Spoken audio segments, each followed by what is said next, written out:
We used to think that it was writers, producers, and directors who called the shots when it came to making movies, but now there's a different power behind the movies: the audience. In an age where interaction with fans is becoming increasingly more prevalent in society, we look at the 10 times that movies changed due to fan backlash, and how superfan outrage affects what we see in the theaters. Whether it be anger at the presence of an iconic character, or attempts at Hollywood whitewashing, or just outright bizarre casting choices, we will take a deep dive into some of the major changes studios have made to their movies and if they paid off, including the release of the mythological Snyder Cut and the ending of one of the biggest sagas of all time. This is how fans played a part in changing movies. On the 30th of April 2019, Paramount released the trailer for their highly anticipated movie version of the Sonic the Hedgehog franchise. But their bubble of optimism quickly burst when they received a lot of criticism from fans for their design of the famous icon. Like, a lot of criticism. After the trailer went online, the appearance of Sonic was roasted by fans and non-fans alike. With what seems like the entirety of the internet up in arms, people laughed at the design, with Sonic missing his oversized eyes and gloved hands or paws, whatever a hedgehog has, and harboring weird and unsettling human features. After Paramount broke the internet worse than Kim Kardashian, director Jeff Fowler tweeted that the message was loud and clear, and said that himself and the studio wanted the character to be the best he could be. Paramount decided to swiftly change the design, but there was a slight issue. The movie was supposed to be released in mere months in November 2019. With principal photography done, the film had to scramble to get the film done, and to make the visual effects as strong as they could be without going the Henry Cavill mustache route, and subsequently delayed the movie to 2020. Thankfully, the redesign paid off, with Sonic fans overall happy with the end result.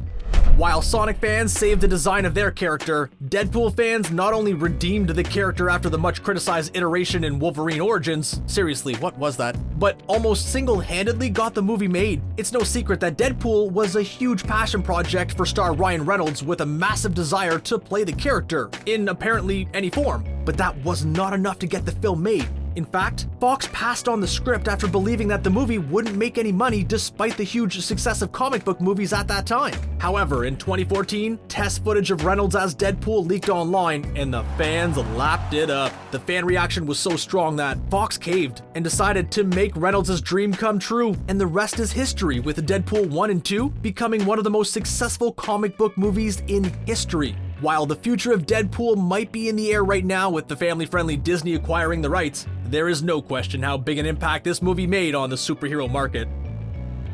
Not only does fan outpour get movies made, it brings out mythological cuts of movies that have already been made.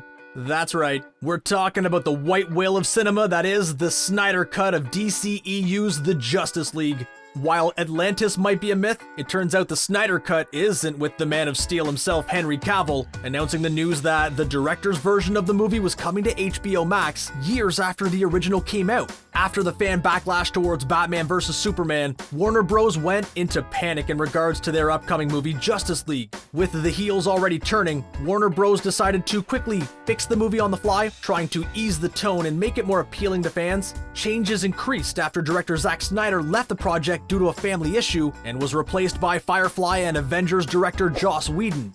Sadly, Warner Bros. Tampering couldn't save the fate of Justice League, with negative reviews pouring in. To further their problems, news came out of Snyder's original movie, which included an evil Superman on a dystopian Earth and also featured fan-favorite villain Darkseid. At first, they were little more than rumors, and they continued to heat up, with fans and even stars of the movie, including Cavill, calling on the Snyder Cut to be released. While it is yet to be seen whether Snyder's version will be a remarkable improvement on the original, it is safe to say that, without the fans' input, we would never know. It's even started other directors calling for their cuts to be released, including Suicide Squad's David Ayer. Looks like we're not finished yet. Fans can not only change the cut of the movie, but the future of a character entirely. That happened significantly with Iron Man 3. While Marvel aren't known for taking big risks, they decided to roll the dice with a huge plot twist, making the Mandarin, played by Ben Kingsley, a fake and nothing more than an actor being used as a puppet for the film's real big bad, Aldrich Killian, played by Guy Pearce. This did not go down well with fans at all, not one bit. In the comic books, the Mandarin is portrayed as a super genius with expert martial arts abilities and is one of Iron Man's biggest foes. Fans eagerly anticipated the mouth-watering prospect of the two rivals finally facing off. However, with the inclusion of the twist and the fact that the Mandarin was just an actor called Trevor Slattery, fans went berserk. Marvel and screenwriter Drew Pearce quickly created a short, All Hail the King, which alluded to a real Mandarin out there somewhere waiting in the wings. However, we are yet to see if this real Mandarin really does exist in the MCU, and until that point comes, this will continue to be a pet peeve for Marvel fans. Character twists don't just get changed due to fan outcry after the movie comes out, but also before it. Fox also wanted to have a character twist with Doctor Doom in the 2015 Fantastic Four movie. The comic book version of Doctor Doom is a super genius sorcerer with telepathic abilities who becomes dictator of the fictional country of Latveria. He is an intimidating figure and one of the biggest Marvel antagonists. However, Fox wanted to put their own unique spin on the character, turning the character into hacker Viktor Domashev, who goes by the online alias of Doom. After actor Toby Kebbell let this slip in an interview, the internet erupted with anger. The studio quickly changed the character back to the original adaptation, but the result was rushed, creating an underdeveloped and bland version of Doom, causing further backlash from fans. Unfortunately for Fox, this was just a series of issues with the end product, with the movie getting panned overall, with even director Josh Trank attacking the doomed flick. Doomed flick? Yeah, pun intended. Fans took their disdain for a unique studio interpretation of a beloved comic book character to even further heights, with Warner Bros.' original pitch idea for the Green Lantern franchise.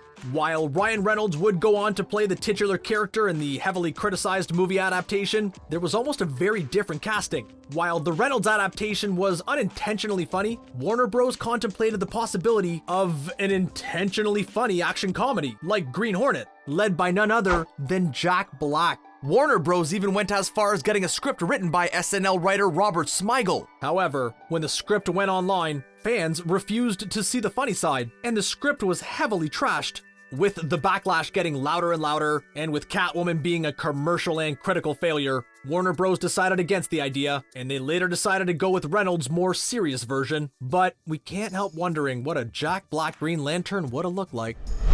Remaking Hellboy was controversial enough with a large cult following of Guillermo del Toro's original version, and there was even talk of a potential trilogy movie. However, that was quickly nixed when it was announced that there would be a Hellboy reboot led by Stranger Things' David Harbour. While Hellboy was a critical failure and struggled to perform at the box office, one of the things that it did have in its favor was its strong cast, which also sported Ian McShane and Milla Jovovich. But there was one casting choice which did not go down well with fans at all. Hollywood has an unfortunate history at whitewashing material, with one of the most famous recent cases being Scarlett Johansson being brought in to play the lead in the Ghost in the Shell reboot, a character who in the initial text is Japanese. Hellboy was no different, as they cast British actor Ed Skrein to play Major Ben Daimio, who in the comics is of East Asian heritage. When news that a white actor was cast for the part emerged, there was unsurprisingly heavy backlash. Skrein, after being moved by the concerns of the fans, decided to step back from the part, and the studio recast him with Daniel Dae Kim, who is of Korean heritage.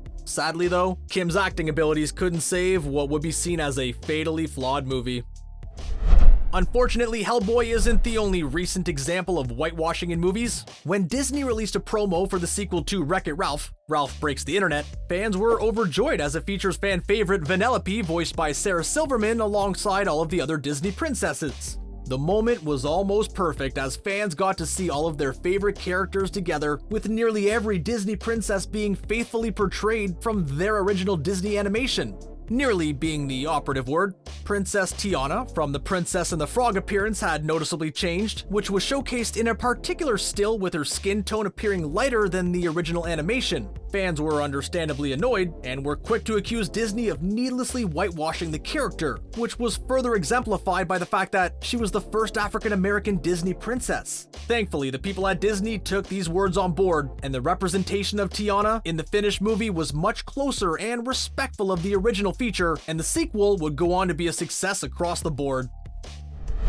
The Alien franchise has been a huge staple of modern cinema since its initial release in 1979. A pioneer of the sci-fi genre, fans were eager at the prospect of a prequel series helmed by the movie's original director Ridley Scott. But when Prometheus was released in 2012, it was met with an extremely lukewarm reception. Instead of being an outright origin story of the dastardly xenomorph, fans were surprised to find a movie of a slower pace with much more thoughtful elements. Instead of graphic chest-buster scenes with terrifying facehuggers, Prometheus veered away from the major alien tropes as it tried to forge its own path. This didn't sit right with fans, who missed what made the Alien franchise so special and swiftly voiced their disappointment. Scott decided to rectify this in his second installment of the series with Alien Covenant. The issue was Scott initially had no plans to bring the xenomorph into Covenant, with it being a reflexive reaction to the fan backlash. Scott said in an interview that he realized fans were frustrated and that they wanted to see more of the original monster and that he was wrong to ditch the xenomorph in the first place. Despite Covenant being more in tone with the original movies, even hosting Alien in the title, it actually performed worse than Prometheus at the box office, suggesting that Scott hadn't quite won over those angry fans.